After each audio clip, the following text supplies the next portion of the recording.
Nengin bukan cuma dibayarin gaji yang tertundanya, tapi dibikinin rumah, dibikinin kemudian sekolahan, dibikinin ini itu, sehingga kemudian berubah. Percaya bisa begitu? Ada karyawan yang lapor sana, lapor sini, gugat sana, gugat sini, lupa dia sama kebaikan kita. Assalamualaikum, saya adalah mantan karyawan di Python usaha milik UYM. Saya bersaksi demi Allah, gaji saya dan beberapa karyawan sudah resign, bahkan uang pesangon yang di PHK belum dilunasi sampai hampir 2 tahun ini, Masya Allah ya. Iya. Sekiranya ada yang bisa bantu saya untuk mengurus masalah ini, saya sangat berterima kasih. Tambahan salah satu mantan karyawan bahkan ada yang sudah almarhum. Innalillahi wa inna ilaihi raji'un ya. Dan mengalami nasib yang sama. Saya sendiri sampai tidak bisa lanjut kuliah karena masalah ini. Nah, ini artinya memang ini bisa dikatakan zolim ya Pak ya? Karena tidak dibayar, lalu kuliahnya juga tidak bisa lanjut gitu ya. Bahkan ada yang sampai ini Pak sudah meninggal. Artinya tidak ada nih tuntutan Pak Azhari kepada mantan karyawan Python. Kalian kalau misalkan ada pembayaran berapa persen buat saya gitu, nggak ada Pak? Oh, nggak ada. Jadi gini, kalau Assalamualaikum Pak Zeni. Waalaikumsalam warahmatullahi wabarakatuh. Mas Haji, alhamdulillah. Mas Haji sehat Mas? Alhamdulillah Pak. Iya. Oke Pak, mau tanya-tanya Pak, ini mengenai Python Pak. Baik Mas Haji. Dengan perjanjian yang disepakati antara Python dengan 14 mantan karyawan ini Pak. Ini kan dulu disepakati bahwasanya tunggakan gaji THR pesangon itu kan dicicil Pak, mulai tanggal 5 Februari. Ini kan sudah tanggal berapa nih Pak? Hari ini tanggal 7 Mas Haji, iya. Ini kabarnya gimana Pak?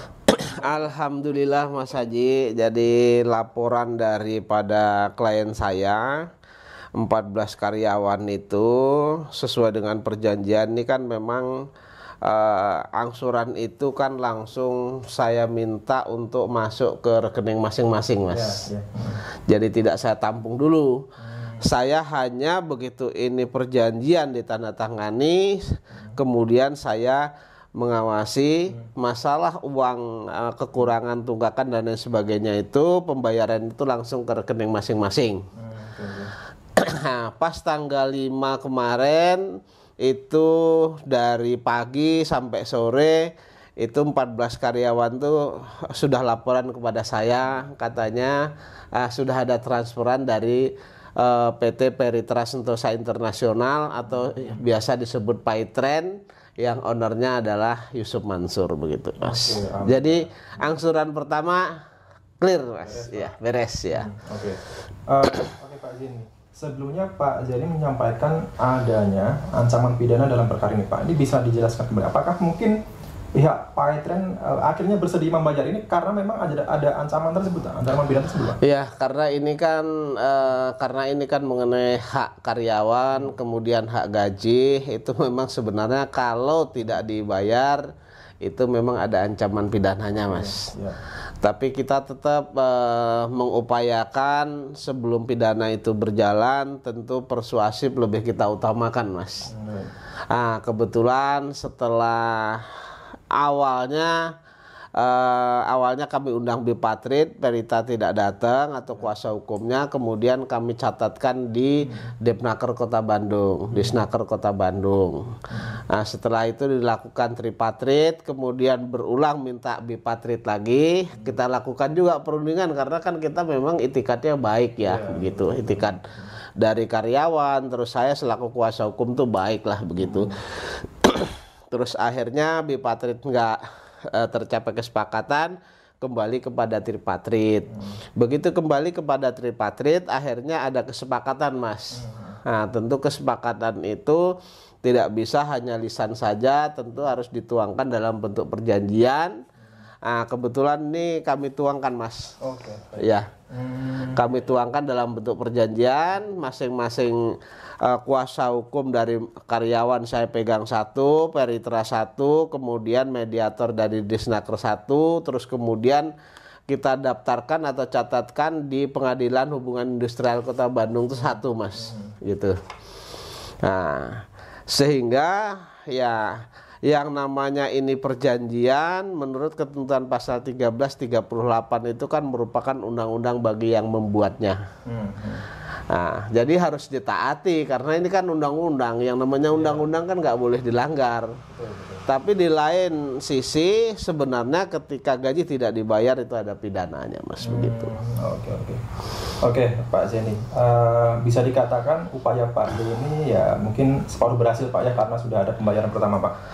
Sudah ada hasilnya lah begitu ya. Perlu disampaikan kembali Pak Zeni dalam menangani perkara ini itu pure gratis ya Pak ya? Gratis, Mas, gratis. Artinya begini, gratis dan semua gratis lah, tidak ada yang bayar, 1 rupiah pun tidak ada bayar kepada saya. Jadi saya ikhlas lillahi ta'ala bantu mereka kan begitu.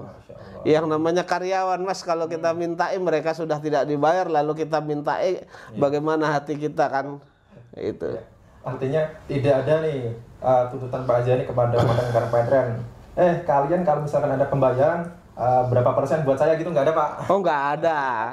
Jadi gini, kalau di dalam kebiasaan ikatan klien dengan pengacara itu kan ada legal fee, ada success fee.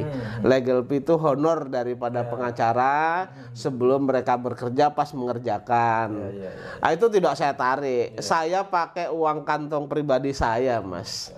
Saya ke Bandung tuh pakai kantong pribadi saya, biar saya juga bisa berjalan, ini bisa selesai. Saya bagaimana mensiasati, kalau saya pakai mobil ke Bandung kan jelas 1 juta masuk, 1 juta pasti keluar kan. Nah, saya siasati, misalnya saya naik bis ke sana, di sana naik Grab lah gitu. Oke. Ya. Sekali lagi saya doakan Pak, semoga upaya Pak Zeni dibalas oleh Allah Subhanahu Wa Taala dengan pahala yang lipat ganda Pak Zeni. Amin. Jadi intinya 1% pun tidak ada legal fee, tidak ada success fee. Kemarin angsuran pertama itu ya langsung mereka terima ke rekening mereka. Awalnya kan dari Disnaker, Pak, biar tidak ribet ke rekening Bapak, nanti baru ditransferi ke rekening karyawan. Oh enggak Pak, saya biar enak, saya bilang gitu, langsung ke rekening karyawan, biar nanti karyawan setelah terima transfer laporan kepada saya. Dan alhamdulillah tanggal 6 tuh Pak, kita sudah terima Pak, ini terima kasih itu aja. Pak, iya. Ya upahnya ya terima kasih itu, Mas. Alhamdulillah kan nggak apa-apa. Iya. Awal mula dari perjalanan Pak Zeni mengetahui perkara ini dan kemudian Pak Zeni bisa membantu mantan karyawan ini, tuh ceritanya bagaimana Pak? Jadi begini Mas, awalnya itu saya itu diwawancarai oleh Pak Darso Arif. Nah, terus kemudian karena saya ini juga korban dari usaha yang digagas oleh Yusuf Mansur, yaitu mengenai batu bara yang biasa dikenal orang dengan JBN Jabal Nur itu. Lalu begitu saya sudah masuk podcast, kemudian kan saya mengajukan gugatan itu. Nah, dengan adanya gugatan saya, dengan adanya ini, lalu beberapa karyawan itu telepon saya minta dibantu gitu. Nah, sebenarnya banyak daripada karyawan itu, cuman memang kalau saya nangani perkara kan setidak-tidaknya ada dokumen awal, setidaknya petunjuk dan lain sebagainya lah begitu. Nah, itu yang mengumpulkan itu 14 orang, Mas. Jadi 14 orang inilah yang saya ajukan terlebih dahulu gitu. Iya. Oke Pak Zeni. Dan sebelumnya itu sebenarnya gini Pak. Dulu itu ada seorang netizen yang mengaku sebagai mantan karyawan Petren mengirimkan sebuah komentar ya di channel saya. Ini saya bacakan saja Pak ya. Baik. Assalamualaikum. Saya adalah mantan karyawan di Petren usaha milik UYM. Saya bersaksi demi Allah, gaji saya dan beberapa karyawan sudah resign, bahkan uang pesangon yang di PHK belum dilunasi sampai hampir 2 tahun ini, Masya Allah ya. Sekiranya ada yang bisa bantu saya untuk mengurus masalah ini, saya sangat berterima kasih. Tambahan salah satu mantan karyawan bahkan ada yang sudah almarhum. Innalillahi wa inna ilaihi rajiun ya. Dan mengalami nasib yang sama. Saya sendiri sampai tidak bisa lanjut kuliah karena masalah ini. Nah, ini artinya memang ini bisa dikatakan zolim ya Pak ya? Karena tidak dibayar, lalu kuliahnya juga tidak bisa lanjut gitu ya. Bahkan ada yang sampai ini Pak, sudah meninggal Pak. Meninggal ya.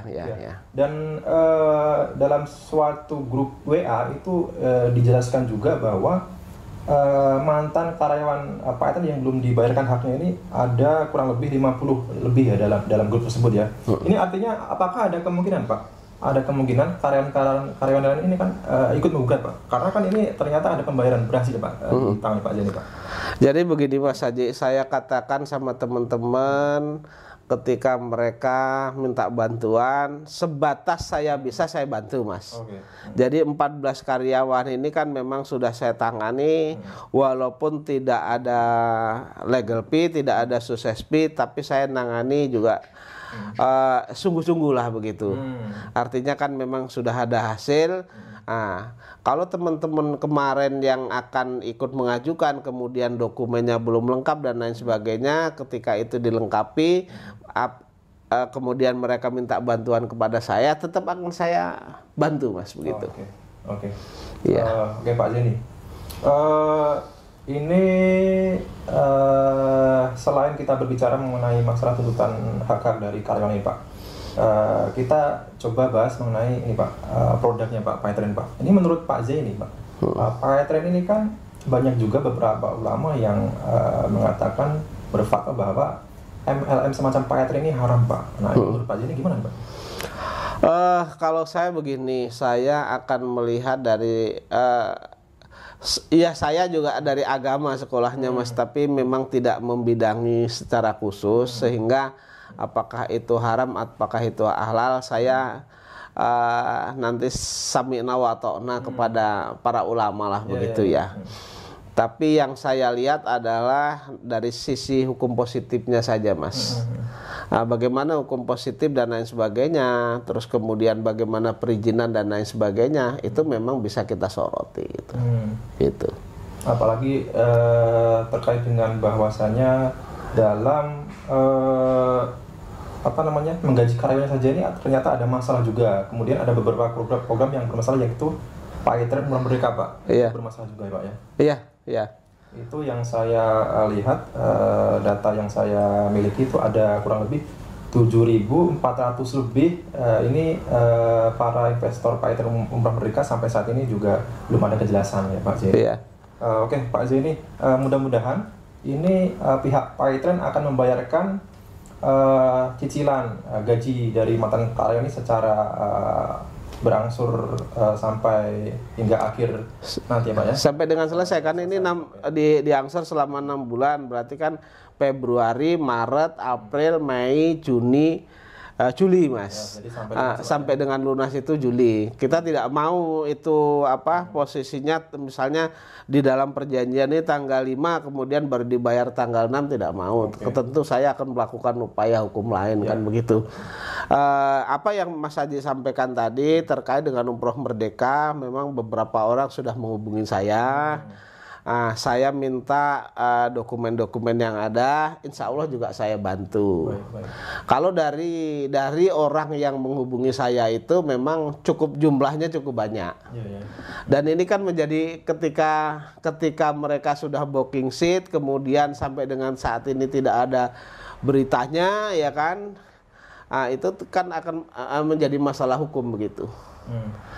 Ya kalau memang nanti mereka minta bantuan kepada saya, ya tentu akan saya bantu. Tetapi saya tidak menyodorkan diri karena pengacara itu nggak boleh Mas menyodorkan diri. Udah saya aja jadi pengacaranya nggak boleh. Tetapi kalau diminta sesuai dengan sumpah itu ada biayanya atau tidak ada biayanya, ya tetap kita bantu Mas gitu. Sebatas kemampuan kita. Gitu. Ya. Oke. Dan tentunya ini akan kita kawal terus sama-sama terkait dengan permasalahan Pak Etren ini ya, sampai hak-hak dari mantan karyawan ini itu terselesaikan semuanya Pak. Terselesaikan ya. Jadi mungkin ada yang ingin Pak Zaini tambahkan Pak Zaini. Jadi beginilah ya, berkaitan ini kan yang saya tangani baru 14 karyawan ya. Saya harap karena ini sudah dibuat perjanjian bersama, kemudian juga sudah didaftarkan ya. Sudah didaftarkan, ini buktinya pendaftaran, kemudian ini perjanjiannya sesuai dengan ketentuan Undang-Undang 1338 itu kan sebagai undang-undang bagi pembuatnya. Harapan saya dipenuhin lah jangan sampai nanti menjadi masalah baru begitu. Iya, tapi kalau perkara-perkara yang lain, misalnya minta tolong kepada saya ya lanjut itu. Oke. Baik, terima kasih Pak Haji Mustafa.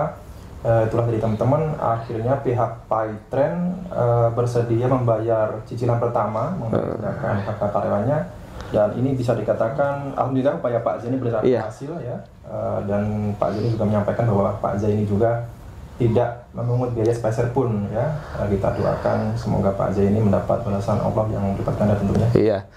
Ini dibayar saja saya sudah senang Mas, melihat karyawan menerima bayaran lalu mereka mengucapkan terima kasih Pak, baik kami sudah dibantu dan lain sebagainya. Itu sudah bagi saya sudah suatu kebahagiaan yang luar biasa lah begitu. Termasuk saya juga ada perasaan gembira juga ya. Iya.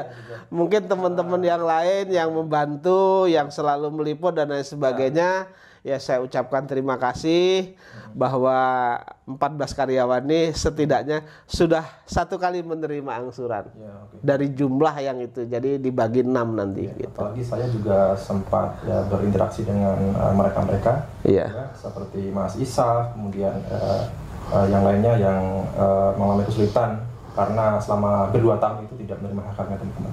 Oke, sekian dari saya. Terima kasih pada Pak Haji Mustafa. Bersedia berbincang dengan saya. Sekian teman-teman, sampai jumpa di kesempatan lain. Wassalamualaikum warahmatullahi wabarakatuh. Waalaikumsalam warahmatullahi wabarakatuh.